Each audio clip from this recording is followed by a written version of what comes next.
RTI. That'll be us then. Yes. Well, we are all three of us stars. This is Postcard from Poprad. Hi, hello, wherever you are. Good morning, good evening, good night. What? No, don't go. No, you go to bed. Stupid boy.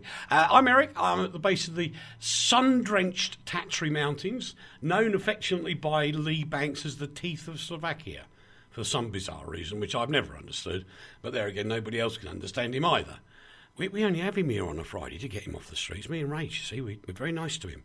Get him off the streets, not a problem. Police have arrest. Oh, perfect in England. Absolutely perfect. But that's it. You're listening to Radio Tatras International. Hello, Leigh Banks. Hello, it's Caring the Community here. Oh, right.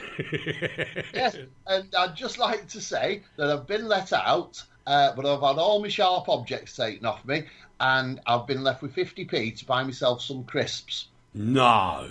Yep, that's me. I'm alone in this house. I could wreck it, you know. I could wreck this house. But how are you going to get crisps with 50p when you go to the pound shop? It's all a pound. I'll just buy half a packet. Yeah, you probably would as well, wouldn't you? How are you doing?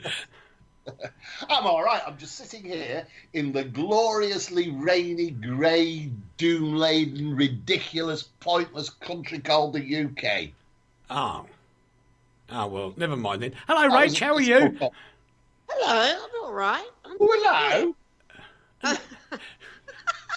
You're going to pick on my voice all night, aren't you? You too. No. Yeah. No. We wouldn't dream of picking on your voice all the time. No, you sound like an aardvark. It's really good. An aardvark? What is it? Well, it's better than being a soft bark. Oh. Oh, no. Did made me not want to talk ever again. Did we deserve that, Rach? Yeah, just a bit. Did we? But don't worry, I'm fine. I just have a mild vocal thing as a result of the cold. But that's okay. I feel fine. I feel way better than I sound, I think. Right. And you sound brilliant. Yes. So you must Thanks feel so much. fabulous, darling. It's just so many kinds of fabulous. Told you, Caring the Community, they're coming to get me.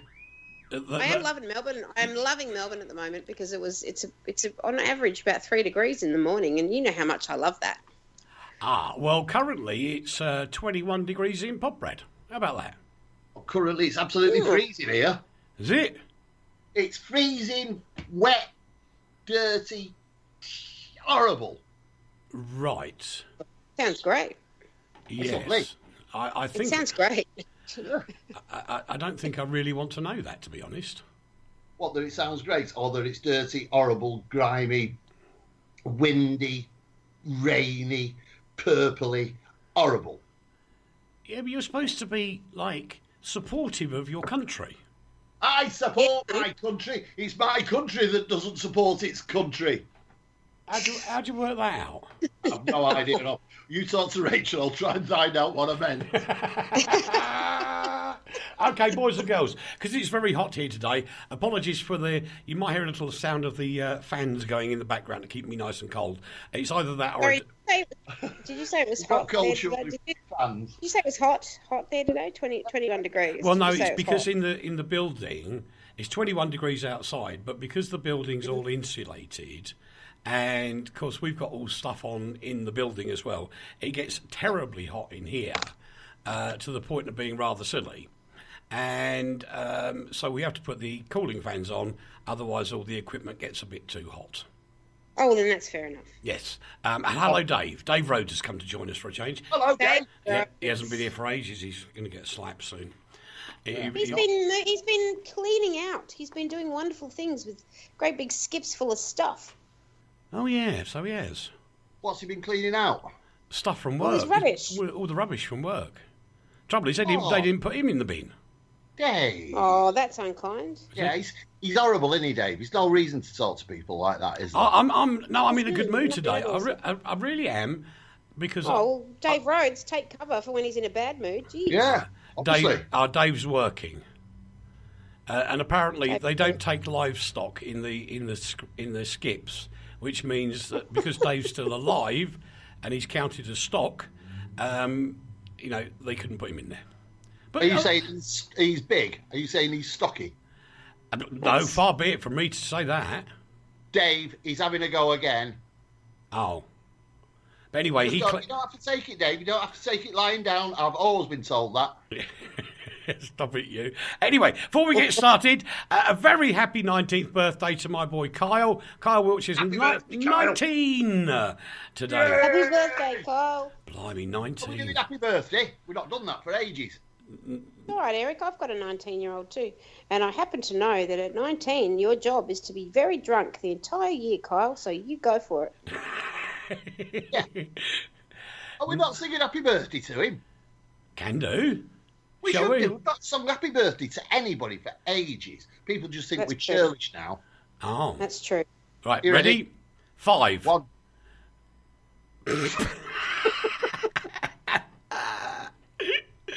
He will kill me.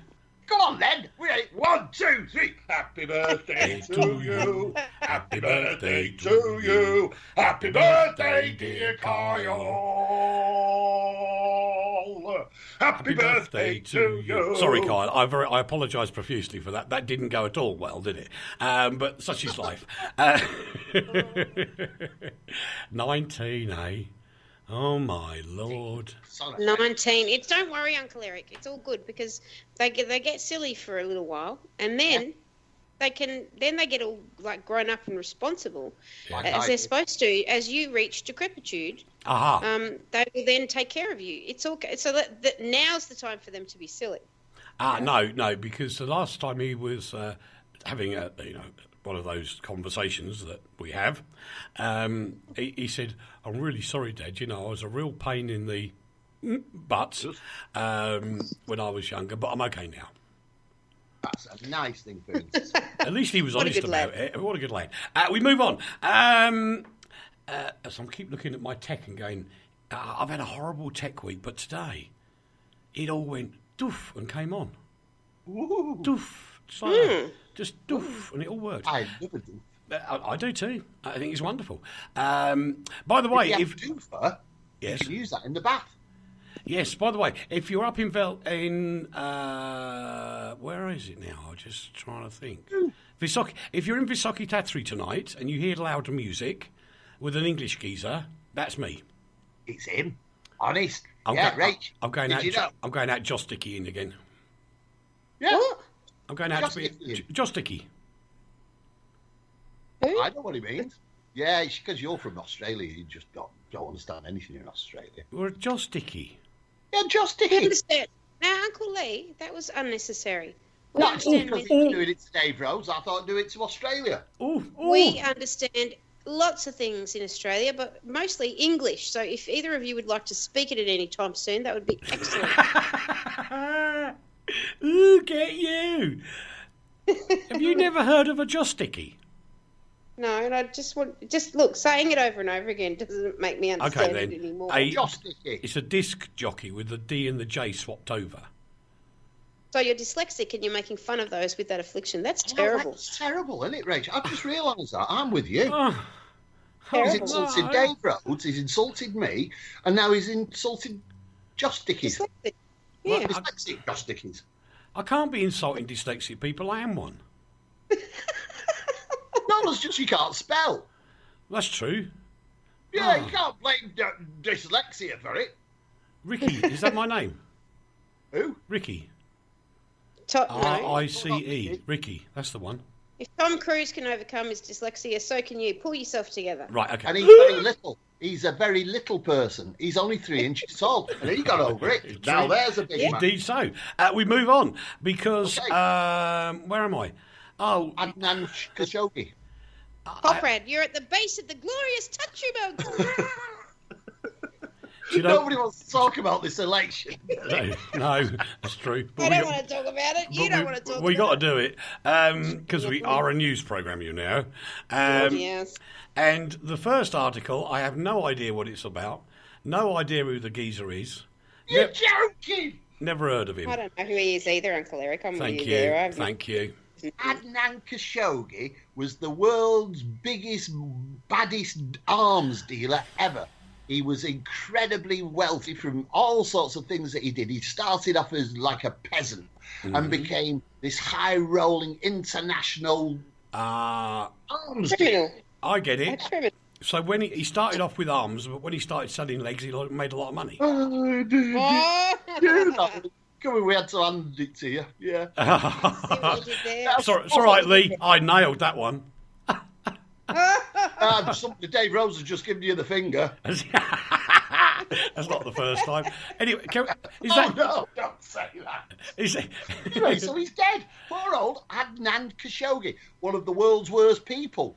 He's dead. He made billions out of selling guns, things like that. He got out in London, Paris, Cannes. No, let's.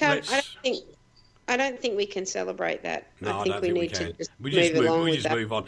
Peter Sallis, the actor, has died. He was a wonderful bloke. This is a good person. This is a good person. This is a good person. I wasn't celebrating Adnan Khashoggi. But he's had a lot more films made about him than Peter Sallis. That's a funny twist on the world, isn't it? No, but I think more people know Peter Sallis and know him, so that's a better twist. Well, I know who Peter Sallis is, and so does Uncle Eric, so straight away there, it's winning. Yeah, see, winner. I've never heard of him. Well, then you should stop spending all your time practicing how to say whatever that dude's name was. Yeah, Adnan Khashoggi's dead, now. Yeah, good. Anyway, Peter Sallis is probably better known as Cleggy from Last of the Summer Wine. And then, of course, he became mega famous doing one of the voices on Wallace and Gromit, which is absolutely brilliant. And I don't know what it is, but his voice just fits, doesn't it? He's a northerner. Yeah. Our voices fit everywhere. Right. Well, yeah. Okay. No. But no, that's not true. No. Actually, out of all the funny, because you guys have, it's a pretty small island there, Uncle Leigh. Yeah. And you've got so many. You fit on, then. There's so many accents for such a small island. There's so many. There's lots and lots, but I do like the northern ones. I really do. You sound like pirates. I guess we do. We sound like pirates of the airwaves. No, actually, I've been working it out because I am a Mancunian, as people probably have gathered. Can I just do a public information service? Yes, dear. If anybody's following this conversation, can you just message me so I can sort of catch up with it, please? Tell Eric what's going on. Yes. Stand by your fan, Uncle Eric. Right, thank you. All your fans are in the office with you, mate. all two of them. Yes, you're a Mancunian. Northern accent, the Manchester accent. I used to understand all the different, where everybody who had a different accent in Manchester came from, and we added them up. Do you know, in Manchester alone, there are 27 different accents. That's amazing. Incredible, can't believe it. You've got a Crumpsall accent, you've got a Moston accent, you've got a Miles Plassing accent, you've got an Oldham accent, you've got a Rochdale accent, you've got a Salford accent, Bolton accent. And you got the final one. It comes like this. It goes beep boop, beep boop, beep boop, and this car stops. Screech, and the guy goes, "I didn't nick the car, officer." Yeah, something What's like that that. got to do with it? Are you saying we're all thieves in the north? If the cat fits. I got a message from the highly educated, intelligent, and illustrious Henry O'Donovan in Bondi. Gosh. And he said that Australia has one accent, just in varying extremes. He's absolutely correct. I agree, Henry. I agree. Yeah. Especially the guys that go and work out in the outback. Man, do they get cobber? some cobber? Oh, jeez. I needed a digital decoder when my school friend came back from Australia, who was working out in the middle of nowhere after 7 years. I couldn't understand a ruddy word he was saying. Good Lord. Anyway, really bad, this thing, but actually there's been an apology now, so kind of like let them off the hook a bit. Saudi Arabian football team were playing Australia, and there was a minute's silence arranged for the victims of the London Bridge terror attack, and the Saudi people didn't pay any attention. I think that's disgusting. No, and they said they weren't going to.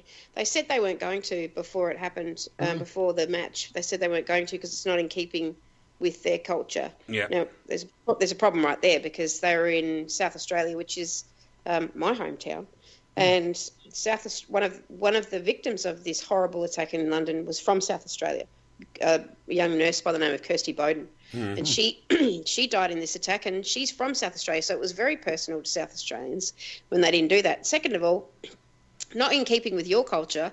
You happen to be standing on South Australian soil, so how about in keeping with their culture? And have some manners about you, and have a bit of respect. You know, it was just really poor. And coming out with an apology, a token apology at the end, saying, "Oh, we're very sorry about that," but you elected not to take part in it. Yep. But did you have to be so blatant about not taking part in it as to sort of jump around and stretch and carry on? You could have just taken your positions if you didn't want to line up and just stood there for a second and just mind your business. It's 1 minute. Yeah. I don't think we can. Unlike what Eric said, he could forgive them a bit. I don't think you can forgive them. There was one player who shunned his teammates, you know, and he stood there alone. He did, and that was well done. Yeah, exactly. And that really shows the rest of them what absolute, I don't know, I can't think of a word for them. It's disgusting. It's absolutely disgusting. Yeah. Yeah. Well, anyway, less if they did the same in a Middle Eastern country, you get thrown in jail probably for something like that. Well, I mean, you know, it would be Saudi. But anyway, the Saudi football chiefs have since apologised for the national team not taking part in the minute silence for the victims of the London Bridge attack. So I'll give them. Apology not accepted. I'm sorry. Stick it in your ear. Isn't Saudi a place where there are lots and lots of outside gatherings for all sorts of events, including all sorts of horrendous events, and that's their only defence? It's not really within our culture to do this. Well, honestly, it is absolutely shameful. I agree. Anyway, we move on. Over to Rachel for this one. More than 150 Australian police officers have raided 3 homes after a siege in Melbourne. Rachel. Yeah, a dingaling decided to go bonkers on, I think it was Tuesday night, and took a woman hostage, shot a guy dead who was just there cleaning the building, which was pretty uncool. But he's the thing about this story is that there's more to it than what we're reading. They went and they raided all these homes and whatnot, but it's got nothing to do with this. The raids had nothing to do with suspicions of terrorism and associates of his in that way. It's mostly they were after where did he get the guns from. So nobody's been questioned in relation to terror. The thing that's interesting about this story is that, and infuriating, is that this guy who did this terrible thing and has since been shot and killed by the police that night was out on parole. What? How on earth was he released on parole? He was in prison for terror-related offences. How did he get parole? I have no idea. So he was actually in prison for terror offences, you said. Yeah. Related. And yes, he was. And the thing that was he's been in prison several times. And the thing that was that blew up our media was this keeps happening. Remember the guy who went bananas and drove his car through the middle of Burke Street Mall a few months ago? He was on bail and was a known offender, and not necessarily terror-related, but still. Our justice system is cuckoo, and our correction system is even more cuckoo. And what now the Prime Minister has, because it's all up to the states to do their thing in their own jurisdictions. So the Prime Minister's come out and said, you need to get your act together and we need to legislate. And then our Premier, who's known to be horrendously soft on crime, has said, oh, it's too hard, you do it. So they're asking ASIO and the federal agencies to take care of this. And it's like, no. You screwed up. You have to take care of it. Yeah. You have to take care of your mess. So they've now come and had these huge meetings in the last, 2 days about what they're going to do in relation to people who are known, have known terrorist activity being released from jail. And I think they need to get hard on everybody being released from jail. It's not just people who have got terror offences being released. And the ludicrous thing was that he was released, and the people who released him said they didn't know about his terror. Of course you knew. He was in prison for them. What are you talking about? The whole thing's absolutely bananas and bonkers. Yep. But in the case of this particular story that Uncle Leigh has awesomely included this week, is that these raids that were conducted were not related to terrorism. They were related to weapons. Oh. But the thing is, we're seeing this all over the world at the moment, and I think what it is, the war that we're now embroiled in, and I mean everybody's embroiled in it really, has started to have some kind of effect, and people are standing up and taking notice of it. And really, these sort of things where it might have been all right to keep an eye on him while he's on bail or whatever, now it doesn't count. Now we've got to start looking in every country where you've got to look at every aspect of this and clean up the act all the way round. And what it enables everybody to do, because at the end of the day, you know, and this annoys me a lot. I know there are issues with social media areas, and I understand that. I'm not defending it, but the trouble is, it then goes into the real media. You know, and I don't know, ABC, it can be the BBC, or it can be TV Marquise here. And that moment is when the lunatic fringe get their 15 seconds of fame. And that's what they're after. Of course, and they're getting it. And they're getting it, and how? You know, they really are. And the thing that's annoying about it is that this guy had terrorist links, and he was screaming about doing this in the name of ISIS when he was committing this crime before the police shot him. Mm-hmm. But you know, we've had this conversation before.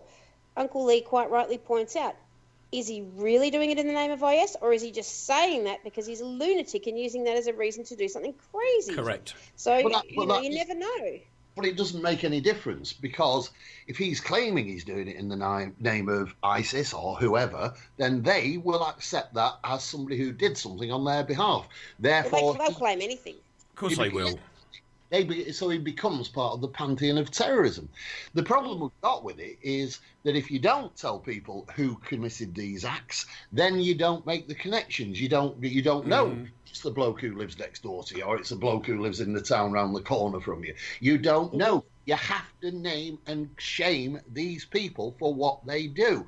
It's the freedom of survival that's at stake now on this. And I have to say, whereas a lot of times I disagree with Leigh on name and shame in papers and things, I think in this case, and I, you know, from talking to law enforcement agencies over the years, that is one thing where the extra eyes that they have enable them to find other people, which are often not the front end of the projects. They're the back end, and the people getting the next one ready and the next one ready. So you actually get to the most important part of this, and it's got to be treated like a cancer. There's no point in putting a bandage over the top or giving a bit of radiation treatment. You've got to take the core cancer out to make it all better again. But where is the core? That's the problem. Where is the core? I don't know. I don't know. Well, we don't, Leigh, we don't know, but I'll lay a bet that most of the security services do know where the core is. I'm not sure they do. They go and sort it because it's getting ridiculous. Yeah, well, that's the thing. I'm not sure that they do know, because this is spread over such a vast area, and it's almost like Vietnam to the Americans. They didn't know where their enemies were. They didn't know that they were tunneling underground at them until they discovered it, and it was a war that America was bound to lose. We need to look at this in a totally different way. This isn't a war that we can actually afford to lose. We have to win. Yeah, absolutely.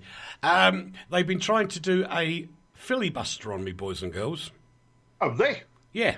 We've been doing pretty well so far. Yeah, you've been doing well at the filibuster.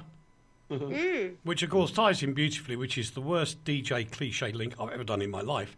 Because we do have to talk about the subject that we haven't been talking about for 7 weeks. That's not what he meant. Sorry, carry on. Oh, dear. It's going to be one of those, isn't it? And he's It's not a it's not a filibuster, Uncle Eric. It's a silly buster. A silly buster. Anyway, you lovely people in the UK, you woke up this morning to a hung parliament. We got one of those. It was hilarious. Where, and this is where it gets a bit odd, because I'm going to have to give you a bit of a history lesson, boys and girls. For donkey's years, the DUP, which is one of the political parties in Northern Ireland, which is the Unionist Party, they have always voted with the Conservatives. They always do. Yeah. So by default, there's still a Conservative government because the DUP will vote with them. So although they didn't get enough seats themselves, with the half a dozen you get from the DUP, Mrs May is still the Prime Minister. End of story. Well, yeah, that's right. And it's just a very... I in a way, feel sorry for Mrs May. You do? In a way I do, yeah. Good heavens. She didn't want the job in the first place. I don't think she's tried to do it properly. And I think this has been one of the dirtiest campaigns against both leaders, really, against everybody, but against Labour and Tories. It's been one of the dirtiest campaigns I've ever come across. And the worst part of it is the reason it's gone the way it has is one reason only. And that's because young people, and I'm talking people from voting age of 18 to, say, 40, 45 even, are so disillusioned with the fact that the majority of them can't afford a house, can't get proper jobs, are massively in debt, and all of a sudden they needed something else other than the Tory ideal, which is what Britain has survived on for centuries. They needed something else. And Corbyn, in his strange, lugubrious, slow, non-answering way, seemed to satisfy that need for something totally different. But was it real?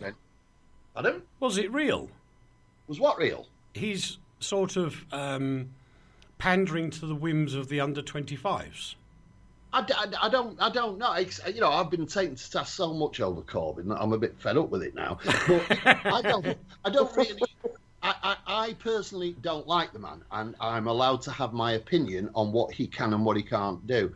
And the thing is, the vitriol and the attacks on many people because of Corbyn, because of the fact that the press revealed on a regular basis his interest and his connection to terror groups and how he's met these people.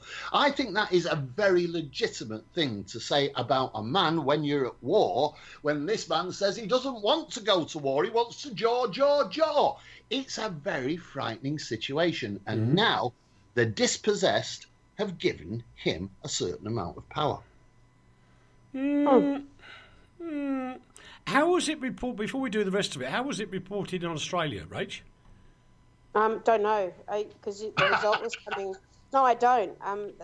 We heard a lot about it this morning, but you guys were going to bed, so the polling had been done when we were waking up. And then when I got back from work tonight, I honestly didn't even look at a television or anything else because there's been such a short amount of time between it being counted and the result being announced. I'm sort of getting it when you're getting it. And we're not saying anything. So it's a time difference thing. Yeah. But anyway, I have to say thank you to some of the Slovak channels for actually doing a very good job. Henry tells me that Australia supports Theresa May. Oh, well, there you are then. But what's surprised everybody, I suppose, well, no, you could see it coming, to be quite honest, that Mr. Corbyn's party's done better than they thought. Yep. The one person I actually have a bit of sympathy for, and it's not a political thing, it's just that I like him because I think he genuinely does want to work for his country, is Nick Clegg, the former Liberal Democrat leader who lost his seat last night. And I just think he's one of the good guys, but that just remains me. The Scottish National Party got a bit of a kicking because they lost an awful lot of seats, which kind of like... This kind of epitomised the whole thing for me, where there was so many local issues that were controlling the actual bigger issue, that the bigger issue got lost on the way through. Yeah, I think it's interesting to see, though, that Nick Clegg actually said, after he lost his seat, that there is going to be a grave gulf between the young and old in the UK. And but there isn't. There is, though. There is. No, I don't agree. I don't agree. I live here, and I see it all the time. But Leigh, tell me what the difference is now. And we're going to go way back in time, or as the jingle goes, we're going back in time. If you go back to the 1960s when the youth really started to come out, there was a huge void between the youth community and the older community. It is not new. There's nothing new about it. But this is a different attitude. You see, when hippiedom was the ideal, where it was the end, let's bring the end of war, let's make love, let's take drugs and live in the fields and have a high-rise tree for our lives. That was an ideal based on music and poetry and excitement. This is a young, and I'm talking about, when I say young people, I'm talking about people from 15, like I say, to 45, who have ended up in a situation where really they can't get their lives kicked into gear. I'm not saying that they can't if they actually applied themselves, but generally the idea is I am massively in debt, I have massive qualifications, and I can't get anything but a 0 hours contract. I live in a rented flat and can't afford to buy a house. And that's where everything falls apart. The older people, the older generations, have their big houses, have their 2 cars, have their holidays abroad, have their big posh tellies. They have the life that we are told in this nation that we should have.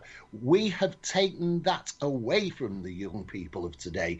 And that's where people now are leaning towards Jeremy Corbyn, I'm sure he's a very nice man. I personally don't like his politics. I think they're dangerous at this time of our growth as a country. I think his attitudes are dangerous. Maybe we'll see a difference now. Nigel Farage is coming back. No. Yeah.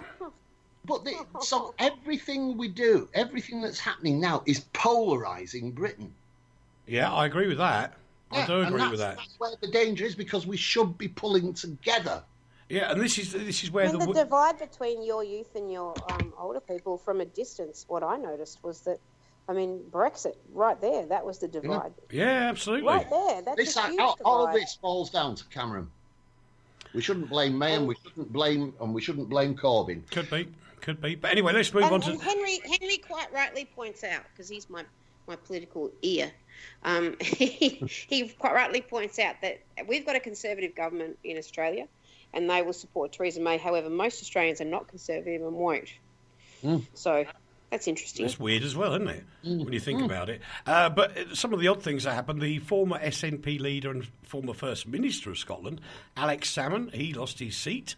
7 Conservative ministers lost out. The SNP leader in Westminster, Angus Robertson, he lost his seat. There's a whole bunch of things going on where, it was very sort of odd. Touch and go for Tim Farron. He only won his seat by 777 votes. I'm sure there'll be cries of whoop, whoop when I read this one out. Paul Nuttall, who's the leader of the UKIP party, he didn't do very well at all, which has then prompted Nigel Farage to come back. Yeah. All I say to that is well done, Stoke-on-Trent. Yeah. The Lib Dem Vince Cable chappie, what was his job before? He was at Work and Pensions, wasn't he? Is to return back to Parliament after winning his seat that he lost in 2015. So you see, on one side, somebody lost out. On the other side, somebody won.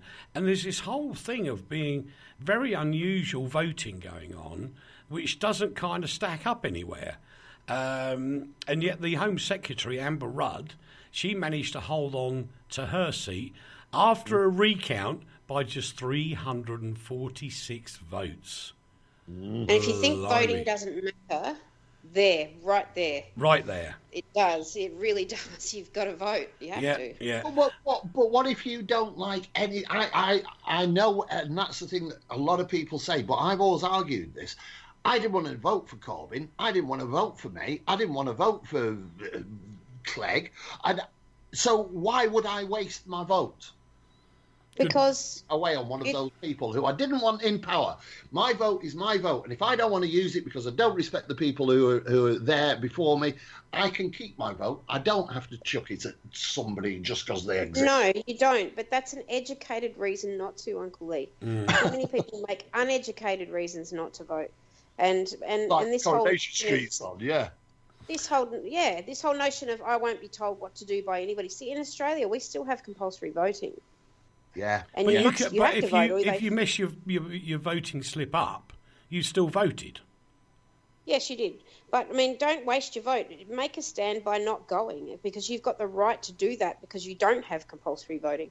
But if you make an unintelligent and uneducated notion for yourself not to vote, then you have absolutely no right to complain about your government. You have no right to complain about it because you did nothing to fix the problem. Well right, said. there you go. And as I said earlier on, the DUP's Geoffrey Donaldson said his party will talk to the Tories in the event of a hung parliament, adding, "We have a lot in common. We want to see Brexit work for the UK and for Northern Ireland. We want to see the union strengthened." And that's pretty much their stance all the way through. The other one that people were expecting to grow was the Greens. That didn't work at all. But funnily enough, one of the fastest growing hashtags on Twitter last night was hashtag hung parliament. Over 70,000 messages in under an hour. Kind of says it all, really. We'll be back after the break, boys and girls. RTI.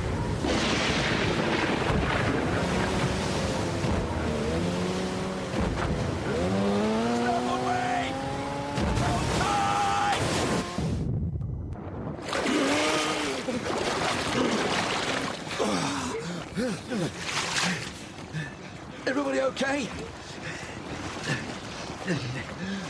Remember your training, all right? RNLI lifeboat crews are unpaid volunteers.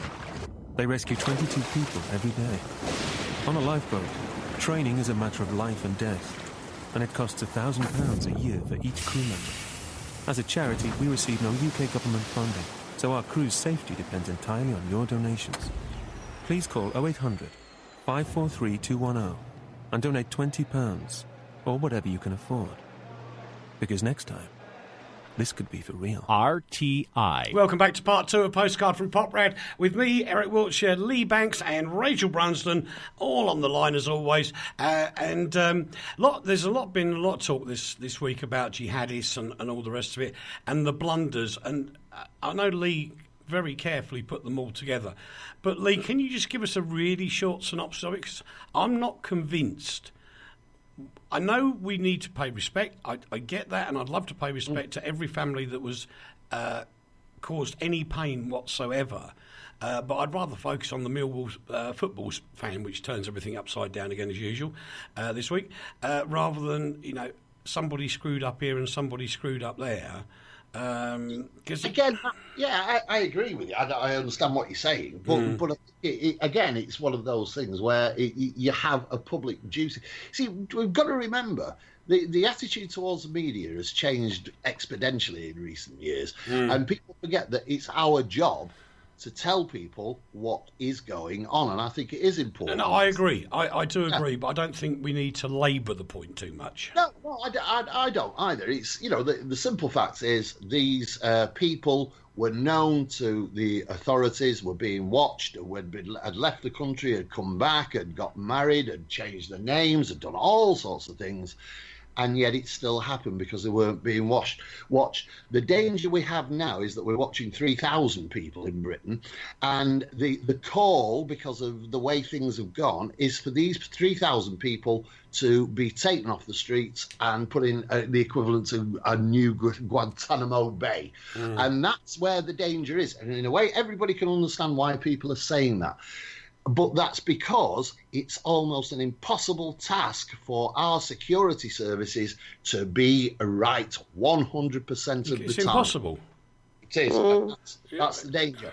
And the blunders that were pointed out, I think needed pointing out, but were things that in a way you could understand. and sympathise with. What's happening is horrendous. We need to find a way of solving it. But I think you're right. We should talk about the people, the heroes, like the Bulgarian who battered these blokes with anything he could get his hands on, because he was letting people flee, get out of the way. He's a brave man, and so's a Millwall supporter. Yeah, and many.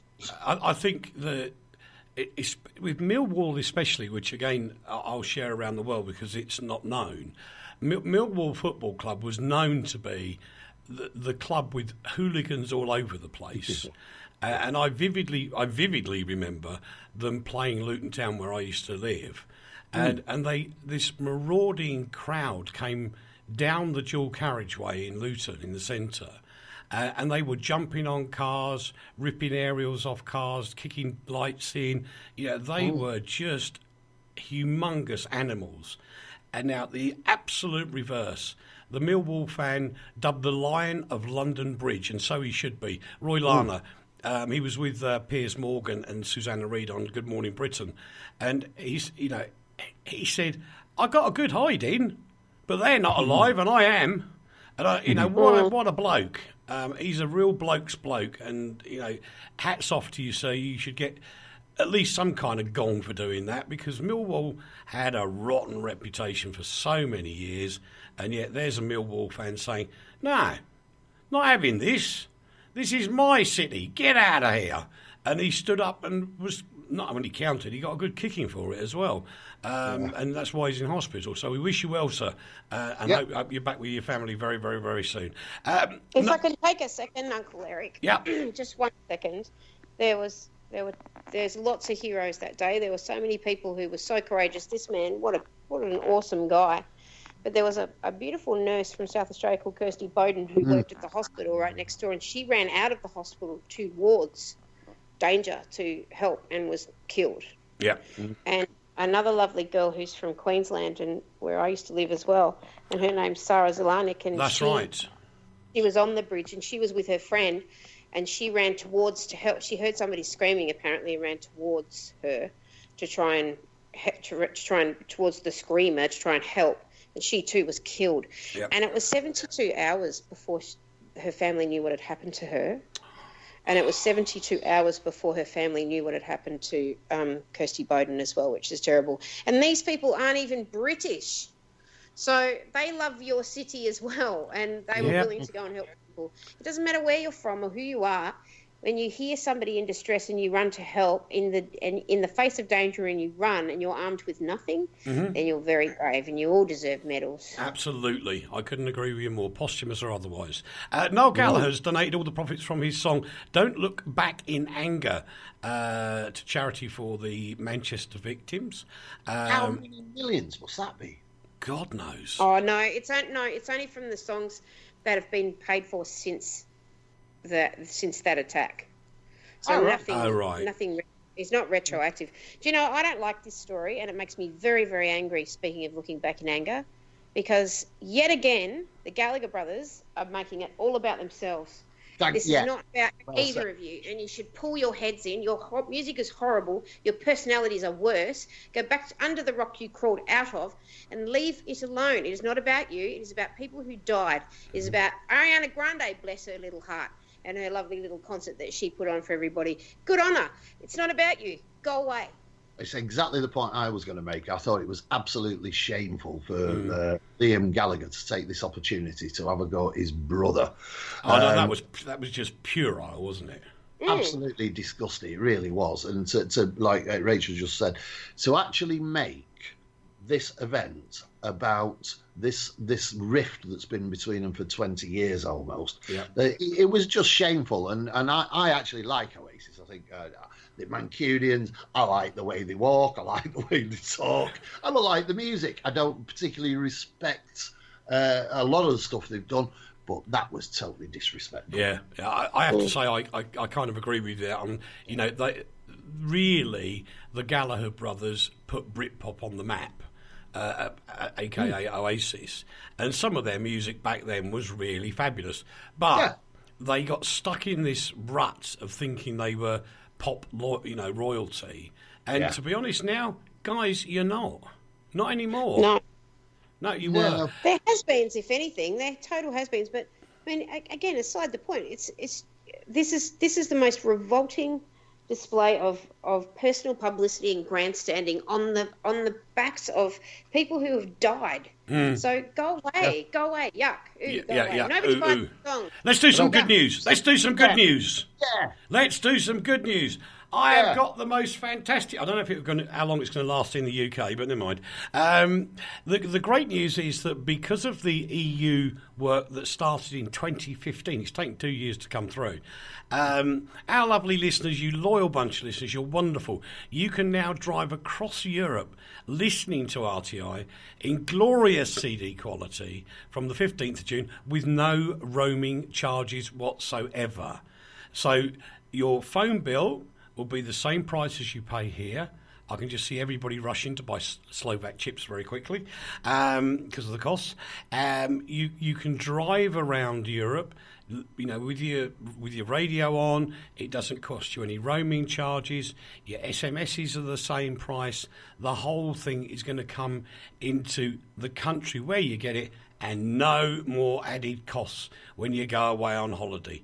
I think it's just amazing. So when you come over here on holiday, boys and girls, it won't cost you 1 cent more or 1 penny more, depending on how you want to do it, from that which it would at home. Everything just stays the same. And I think that's amazing. I think it's brilliant. And it is something that, in a way, we've campaigned over. Good heavens, yeah. Yeah, and it's a good thing. And some. But don't get too excited just yet. It comes in next week. It's the 15th of June when it starts. So don't start sending huge pictures back home just yet. Hold on a minute. It's from the 15th of June. It's for everybody then. Anybody who goes abroad from whatever country. In the EU. Yeah, so if somebody from... Well, okay, let me give you a good example. Yeah. When Rachel comes to Europe at the end of the year... My advice to Rachel is go and buy yourself a pay-as-you-go chip. Yeah. Because it'll be we did that in New York. We got another prepaid SIM. Yeah. Yeah. And use it here because actually, probably better to buy it here, Rachel. But I didn't tell you that. The bottom line is you can buy a chip. You wander around over here, not a problem, and it's going to save people a lot of. It's not the money, it's the hidden costs that they don't expect to get. So does everybody have to change the chip in their phone then? No. Will your phone just automatically carry on as if nothing's happened? Yes. So why do you have to buy a chip then? No, for Rachel, because she's got an Australian chip, you numpty. I know I see, because it's not... Oh, right, I get it. He was sitting down, boys and girls. I'm going to get a bunch of chips I don't have to. Once I get to Poprad, I'll be all right. Get a bag of them. In Europe. Well, that's true. Europe from then on, but I'll get a different chip. That's the way to do it. I'll get a different chip for the UK, I guess. Yeah, absolutely. Yeah, something like that. Going back to Australia for a minute, this is really a bit bonkers, but I get it as well, which sounds odd. It's a whole odd programme this week. Cereal company Kellogg's has taken legal action to stop an Australian tennis player, which is Thanos. Yes, that one. How do you say that? Kokonakis. Ooh. Kokonakis. Rachel. Grow up. Yeah, grow up. I know. I was waiting for that to come out. Why we're all laughing then? Yeah, I don't know. But anyway, he calls himself Special K. I can understand why. I'm not surprised. With a name like that. On commercials, or commercially, and the cereal company Kellogg's have got rather upset with him because their cereals is called Special K. And very nice they are too, Mr. Kellogg's, if you want to. I'm eating a lot of them at the moment with this diet. And they are very nice, actually. They are. Special K is really yummy, and it's still probably really bad for you, as all processed cereal is, but that's another show. Yes, I think you're right. But, okay, so I'll say it one more time for Uncle Leigh. Kokonakis. Mr. Kokonakis. He's got his nickname Special K, but many people who have a last name that starts with a K have had a nickname of Special K because of the cereal, because it's been around for like 60 years or something. Well, that's true. So what he wants to do is he wants to trademark Special K But he can't register Special K as a trademark and put it all over clothing and, you know, all that sort of stuff. But you can't because somebody else has already trademarked it. Well, that's true.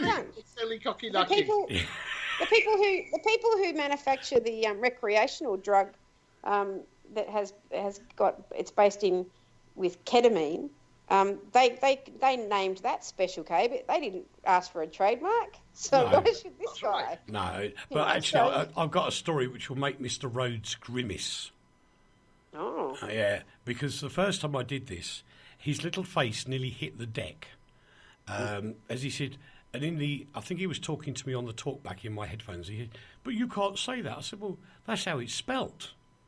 And if you look back in the 25 plus years ago, there was a satellite in Europe, and it was named after Mr. Copernicus, because obviously he had something to do with all that sort of stuff in the early days of science. But when you read it phonetically, it comes out as Copernicus.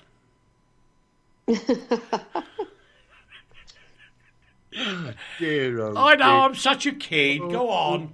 Dear, oh dear. I'm just seeing somebody else in Mr. Kokinakis' world. Yeah. The Japanese 8-seed is called Ki Nishikoki.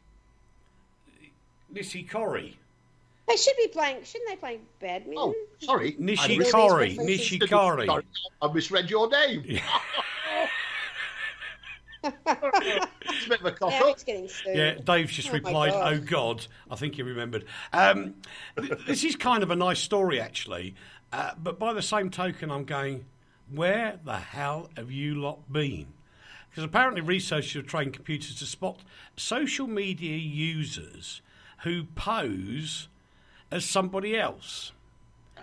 It's called catfishing. It's rather like we have trolling. Catfishing is another phrase. Why it's called catfishing, God knows. But they do. And they've created all this code called algorithms to work out who's doing what, and they reckon they can get it right.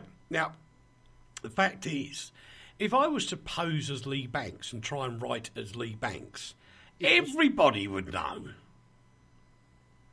Wouldn't Why? they? Because I know why. Because Leigh Banks can spell. Yes. And I can't. That's because you're dyslexic. and you know, they talk about these fake profiles. And as Leigh knows, my chairman often calls me a white hacker because I find out how people are doing things and we work out algorithms, we Google and for clients, all that sort of stuff. And to be honest, I'm astounded they haven't done this before. Or is it, I think it's been a long time coming. I mean, do you remember only 10 years ago, whenever it was, that Facebook popped up, and you would find that women were creating fake profiles to spy on their partners, to spy on their husband, and even try and lure them into, you know, some sort of tryst. And then, so that they could then come out of the cupboard and go, "Aha! I caught you." It's like you caught me with you fool. Yeah. But, hello. yeah. So I mean, I really think it's been a long time coming, and especially with you know, cyber grooming of young children by, you know, nefarious types and pedophiles, etc. You know, I think this has been a really long time coming, and I'm surprised it's taken so long for them to even say that they've got it right. Yeah, I mean, what do you want, a medal? I mean, I'm not going back to the election per se, but funnily enough, the day before voting, a newspaper, an irresponsible newspaper, wrote an article which was trying to lambast one person from one political party by having a pop at somebody else. And it was complete hogwash. I know what you're talking about. Yeah. Absolutely. It was absolute hogwash. And this is a print newspaper. So Leigh's on my side with the print journalist getting it all wrong. Well, that print journalist who did that, well, needs taking to task. Well, they are. They will be. But anyway... Can I just tell you about this logarithms thing, though? No, let me just finish the story quickly. Sorry. I thought you finished, dear. Not yet. But anyway, with using the tools that we have available to us, it took no more, and I'm serious, 5 minutes to work out who started the story off, which was one of those stories where the chimney's on fire at one end of the village and the house burnt down at the other end of the village. And I'd actually got the video of the person talking about this because they posted it on a Facebook page of all things. And did they make the statement that is 100% fallaciously wrong? Yes. So it's them who did it? Yes. But the journalist didn't check it? No, I think the journalist just went on social media, got this bit, and then off they go with it, blah, blah, blah, blah, blah. That's shameful and will cause a lot of problems. Yeah, it is shameful. And all I'm saying is, and this goes back to the point of the other computers, that if I can do it, and I'm no brilliant genius, mate, there is no way on this planet I am. Because if I was a brilliant genius... That's so true, Uncle Eric. Thank you. And it's very brave of you to say that. This is a safe space. I'm like that. Although I did get my ego massaged on Wednesday when somebody said, "You never cease to amaze me, Eric." I thought that was nice. That was nice. That's true. Yeah. Had you eaten an entire chocolate cake or something? No. What had you done? Shall I? Oh, Martina might be listening. I was actually in the wine bar downstairs disco dancing. That's what I mean. You never cease to amaze me. Yes, exactly. But anyway, logarithm stuff. Yeah, go on then. No, because this is true, and it's interesting because this is how these logarithms work. Algorithms. Yeah, they're logarithms. Oh, don't you sympathise with me? Anyway, so me and Andrea were talking, what we'll do for the Consumer Watch Foundation, we will both apply to a dating agency and see what that dating agency does and what we end up with. And the amazing thing is, because of their logarithm system, right, that actually they put me and Andrea together as a couple, and the reason they did it is because it's easy, because you live in the same house. Yeah. Oh. How pathetic. That's pathetic. Do you know how people would know if Leigh was pretending to be you on Facebook? You got it. He'd say things like logarithms. and he'd go, how'd you do? How'd you do? Oi up. Where's your black cap? I've just got to read the headline out to this because this is just so amazing. A Parisian woman is taking the French state, that's the government, to court for failing to protect her health from the effects of pollution. Read this on the Consumer Watch Foundation, who was the first place to publish it, and it is an excellent story, and well done, Clotilde Nunes. Do you know, he was so good right the way through to the end of the programme. Yeah. It's a shame. We've reached a real... this is called a cul-de-sac. Panic! It's not your zip, is it? Panic! It's a cul-de-sac. No, Dave's just reminded me, Eric dancing, seen that, cannot unsee it. The beauty of Eric dancing is, once he started shimmying, that shimmying goes on for 2.5 days. There's the wobble factor. Yeah. I know what he's referring to. Me line dancing. I know, we've seen it, and it's horrendous, and it should be burned. Should it? When I watched it, I went, my eyes! You should be up there with Phil Collins and Cliff Richard. So, other than getting better, Rach, what are you doing this weekend? Eat coffee, of course. I nearly made it. Well, we've got a long weekend. We don't call them bank holidays because that's just silly. Yes. We call them long weekends. And do you know what we're celebrating on Monday? What? It's the Queen's birthday long weekend, although it was in April. But don't No, in September. No, Rach, it's her official birthday you're celebrating. Yes. Oh, well, but in Queensland they celebrate it in September. So what does that tell you about Queensland? God knows. Is it called Queensland because of the Queen? Must be. Must be. Is everybody gay there? So you're going to have a nice day out on Monday. What are you doing, Leigh? I don't really know. I'm just going to, just do things. I'll just do things. I've got to... Oh, I tell you what I've got to do. I've got to bury a Christmas tree. That's a good idea. And on that happy note of Leigh burying his Christmas tree as well, time to say goodbye, Rach. Goodbye, Rach. Sooty and sweep time. Bye-bye, everybody. Bye-bye. That was Postcard from Poprad for another week. Thanks ever so much to everybody for joining. Your fab crew, you really are. Thanks for Dave for joining us again, although he's probably throwing up down the toilet now, remembering the thoughts of yours truly line dancing when he was in charge of the entire gallery of this TV studio.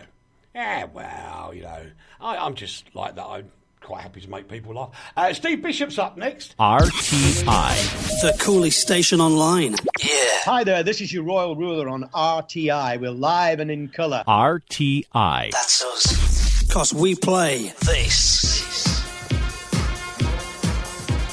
RTI.